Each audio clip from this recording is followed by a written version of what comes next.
ሰላም ጤና ይስጥልኝ። ሙሉመቤት አለማየሁ እባላለሁ። የኢሚግሬሽን ሕግ ጠበቃ ነኝ። ዛሬ ይዤላችሁ ልቀርብ የፈለግኩት ትንሽ በፕሬዚደንት ዶናልድ ትራምፕ የተፈረሙትን ኤግዜኪቲቭ ኦርደሮች በተመለከተ ቢሮዬም ሆነ ሰውም በሚያገኘኝ ጊዜ በጣም ብዙ ጥያቄዎች ስለነሱ እየተነሱ ስለሆነ ትንሽ የቻልኩትን ያህል አጠር ያሉ ቪዲዮዎች እያደረግኩኝ ለእናንተ ትንሽ ኢንፎርሜሽን ለማጋራት ስለፈለግኩኝ ነው። ዛሬም አጠር ያለ ነው የማደርግላችሁ። ይህንን ቪዲዮ የምታዩ በሙሉ ሼር እያደረጋችሁ ወደፊት በበለጠ በዲቴል የምሰጠውን ወይም ተጨማሪ መረጃዎች ያሉትን የምሰጠውን ሁሉም ለማግኘት እንዲችል እንድታግዙኝ ሼር አድርጉልኝ።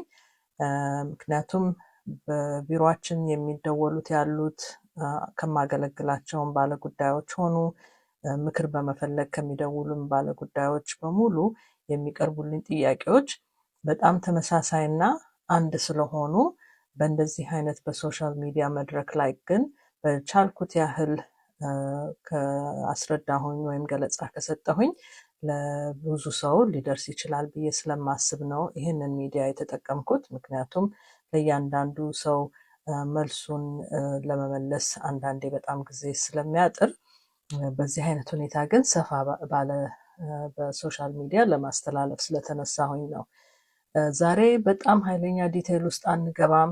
ይህንን እንደ ኢንትሮዳክሽን ወይም እንደ መጀመሪያ ለማድረግ ስለፈለግኩኝ ነው። ምክንያቱም በፕሬዚደንት ዶናልድ ትራምፕ የተፈረሙት ኤግዜኪቲቭ ኦርደሮች ብዙዎች ናቸው ኢሚግሬሽንን የሚመለከቱ። ማለትም ጃንዋሪ 20 2025 ጀምሮ የተፈረሙት በሙሉ እያንዳንዳቸውን ለማየት ትንሽ አጠር ባሉ ቪዲዮዎች እየለያየን ባቀርባቸው የተሻለ ገለጻ ልሰጥ እችላለሁ ብዬ ስላሰብኩኝ ነው። ዛሬ የብዙ ሰው የማገለግላቸውን ባለጉዳዮች ሆኑ የሚደውሉ የሚጠይቁኝ ጥያቄ ምንድን ነው? የእኛን ጉዳይ ወይም የእኛን ሁኔታ እነዚህ ኤግዜኪቲቭ ኦርደሮች እንዴት ነው ተጽዕኖ የሚኖራቸው ወይስ እኛ ላይ የሚያመጣው ለውጥ አለ ወይ ለሚሉኝ ሰዎች ነው። እና በጣም ብዙ ፍራቻ አለ። ብዙ ሰው ፈርቷል። እውነት ለመናገር የውጭ ሀገር ዜጎችና ስደተኞች ብቻ ሳይሆን በሀገሪቱም ውስጥ ያሉ ብዙ ሰዎች ብዙ አይነት ለውጥ ስላለ ሲቲዘኖችም እንኳን ቢሆኑ ፍራቻ በአሁኑ ሰዓት አለ። ምክንያቱም ብዙ ለውጦች አሉ። መምከር መቼስ የምችለው እኔ ምንድን ነው፣ በተቻለ መጠን በአቅማችሁ በአሁኑ መቆጣጠር የምትችሉትን ነገሮች ብቻ እያደረጋችሁ ብዙ ሳትሸበሩ በተቻላችሁ መጠን ራሳችሁን ለመከላከል ከጎጂ የሆኑ ትዕዛዞች ከመጡ ለመከላከል የምትችሉበትን መዘጋጀት ብቻ ነው የምትችሉት። ከዛ ውጪ እግዚአብሔር ይጨመርበት ምንም ማድረግ ስለማንችል ብዙ ፍራቻ እንዳይሰማችሁ። ይሄ በጣም የኃይለኛ አይነት መጨነቅ ነገር ካለ ወይ ትክክል ያልሆነ ስራ ወይም ዲሲዥን መውሰድ ስለሚኖር ትንሽ መረጋጋት ያስፈልጋል ብዬ ትንሽ የራሴን ምክር መስጠት ፈልጋለሁ። አንዱ ዋናው በአሁኑ ሰዓት በተለይ በቦርደር በኩል የገቡ ማለትም አለቪዛ የገቡ ጥገኝነት የሚጠይቁ ሰዎች በጣም ትልቅ ፍራቻ ላይ ያሉበት ምክንያት በፊት የተሰጠውን ፓሮል ወይም ወደ አሜሪካን ሀገር ገብተው እንዲከታተሉ ጉዳያቸውን ተፈቅዶላቸው በገቡበት መሰረት አሁን ግን ያ የተሰጣቸው ፓሮል ሊነሳ ይችላል።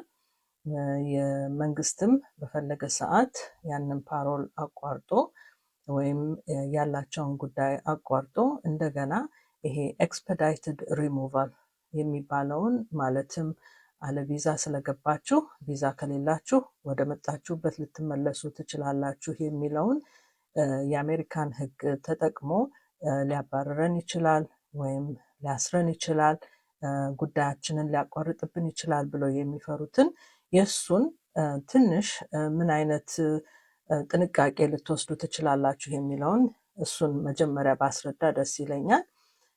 አሁን ላይ ፍርድ ቤትም ቀጠሮ ያላችሁ ከሆናችሁ፣ አሳይለም አፕሊኬሽን ያስገባችሁ ከሆናችሁ የፍርድ ቤት ቀጠሮ ወረቀቶቻችሁን ከእጃችሁ ባይለይ ጥሩ ነው። ኮፒ አድርጋችሁ ብትይዙ በምትንቀሳቀሱበት ጊዜ ምናልባት የአይስ ኦፊሰሮች ካጋጠሟችሁ የፍርድ ቤት ቀጠሮ እንዳላችሁ ፍርድ ቤት ላይ ጉዳያችሁ እየተሰማ እንደሆነ ማሳየቱ በጣም ይጠቅማል ብዬ ገምታለሁ።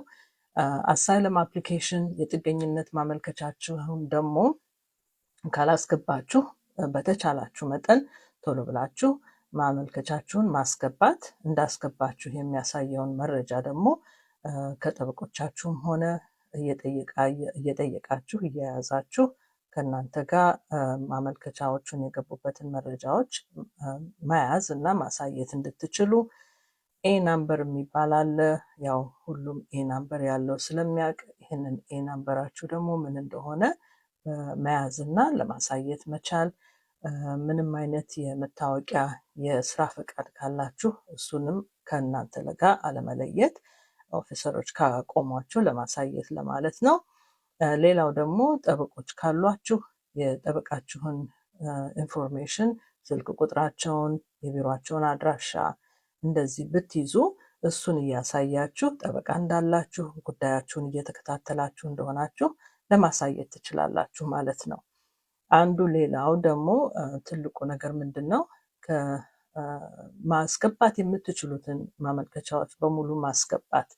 አሁን የጥገኝነት ማመልከቻ ብቻ ሳይሆን ለምሳሌ ወይ ቲቪዛ የሚባሉ አሉ፣ ቲፒኤስ። በተለይ ኢትዮጵያውያኖች በአሁኑ ሰዓት አትሊስት ቲፒኤስ ስላልተነሳ ቲፒኤስ ስቲል ስላለ ቲፒኤስ አመልክቱ። ቲፒኤስ ማለት ቴምፖራሪ ፕሮቴክትድ ስታተስ እስከ ዲሰምበር ይህን ዓመት ድረስ የሚቆይ ጊዜያዊ ከለላ ስለሆነ ምንም አይነት ተጨማሪ ከለላዎች ወይም ማመልከቻዎች ማስገባት የምትችሉትን በሙሉ በአሁኑ ሰዓት ስቲል የሚቀበሉትን ማስገባት ይገባችኋል። ያሉትን አፕሊኬሽኖች ሁሉ መጠቀሙ በጣም ጥሩ ነው ብዬ እላለሁ። ሌላው ምንድን ነው? ብዙ ጊዜ ወደ ቤታችሁ ወይ እንደዚህ መጥቶ አንድ ሰው አይስ ነኝ እንደዚህ ብሎ ካንኳኳ መብቶች አሏችሁ። መብቶቻችሁ ማለትም ቤታችሁን የግድ ከፍታችሁ ማስገባት የለባችሁም። ያላችሁን የፍርድ ቤት የታዘዘበትን እኔን መታችሁ ልትጠይቁ ወይም ልታስከፍቱ በሬን የታዘዛችሁበትን ወይም የተሰጣችሁን መብት ከፍርድ ቤት አሳዩኝ፣ በሩ ስር አስተላልፉልኝም ልትሉ ትችላላችሁ። ኦፊሰር መሆናችሁንም ደግሞ የሚያሳይ ዶኪመንታችሁን፣ ካርዳችሁን እንደዚህም ስጡኝ፣ አሳዩኝ ማለት ትችላላችሁ። ጥያቄ በምትጠየቁበት ጊዜ ከጠበቃዬ ጋር መመለስ እፈልጋለሁ፣ ጠበቃዬን ኮንታክት ማድረግ፣ ጠበቃዬን እንዳናግር ይፈቀድልኝ ማለት ትችላላችሁ። እንደዚህ አይነት መብቶች ስላሏችሁ ሌሎች መብቶችም እንዳሏችሁ አትርሱ። ከሱ ውጪ እንግዲህ እንዳልኩት ጠንቀቅ ማለት፣ ማመልከቻ ማስገባት የምትችሉትን በሙሉ ማመልከቻዎች በአሁኑ ሰዓት ማስገባት፣ ከጠበቆቻችሁ ጋር መመካከር፣ ጠበቃም ከሌላችሁ ከተለያዩ ጠበቆች ጋር እየደወላችሁ የእናንተን ጉዳይ መመካከር እና ሌላ ማስገባት የምትችሉት ዶኪመንቶች ካሉ ማየትን እንግዲህ ከአሁኑ ማድረጉ በጣም ትልቅ ነገር ነው።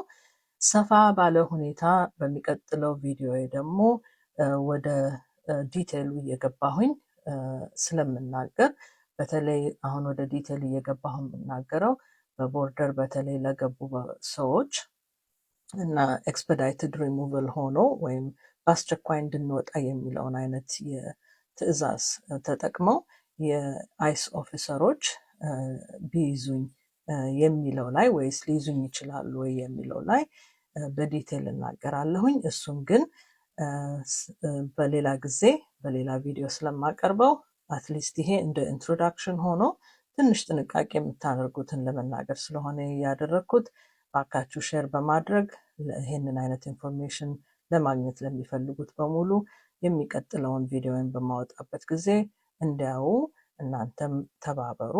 በአሁኑ ሰዓት እንግዲህ አውቃለሁ ብዙ መጨነቅ አለ፣ ብዙ ማሰብ አለ።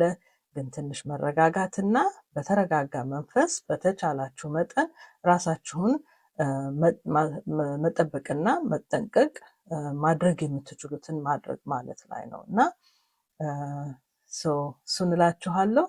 እንግዲህ በሚቀጥለው ቪዲዮ ደግሞ ሞር ዲቴል ያሉትን ይዤ እንዳውም እያንዳንዳቸውን በፕሬዚደንት ዶናልድ ትራምፕ የተላለፉትን ኤግዜኪቲቭ ኦርደሮች ኢሚግሬሽን ነክ የሆኑትን ለእያንዳንዳቸው አንዳንድ ቀን ወይም አንዳንድ ቪዲዮ በመስጠት በሞር ዲቴል ለመናገር እቀርባለሁ። እስከዛ ድረስ እንግዲህ ለሁላችሁም ሰላም ይሁን፣ ሰላም ይግጠማችሁ።